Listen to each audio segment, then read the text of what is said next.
The first time I saw my husband's fingers lace with my half-sisters in a crowded courtroom. Something in me went quiet the way snow muffles a whole city. Brianna's voice carried, sweet on the surface, metal underneath. "The court will side with us," she said.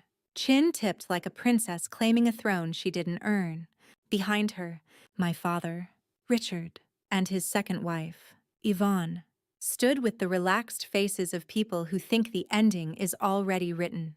I kept my hands at my sides and the folder against my ribs, feeling the steady press of evidence and the steadier thud of my pulse. "I don't need to prove my innocence," I told the judge as if I were saying it to them. "I just need to show the world their guilt." The line wasn't for theatrics.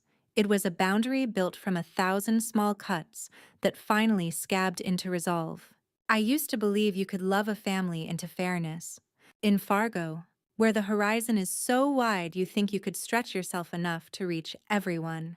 I tried anyway. My mother, Evelyn, had left me her house and a lineage of sketches, sleek columns of pencil that moved the way fabric breathes. After she died too early, my father remarried quickly, and Brianna arrived with a cry that never quite quit.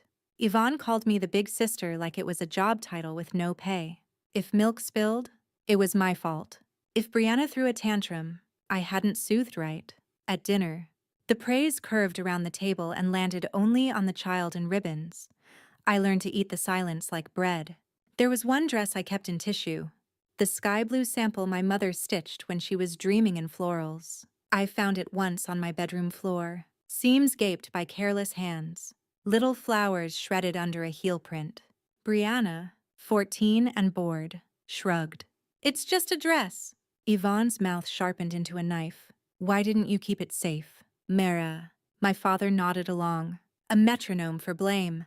They sent me to my room without dinner, and I sat on the carpet with the ruined fabric in my lap, the smell of old lavender and newer dust. The understanding settling. This wasn't clumsiness. It was a choreography. Push the first daughter to the edges until she believes the edges are her place. I worked anyway. After school at a consignment boutique, I learned the price of a hem and the value of a name. I studied nights. Took a design program that felt like learning my mother's handwriting again. A local legend, Lena Hart, touched my drafts and said, "You've got Evelyn's line, but your own spine."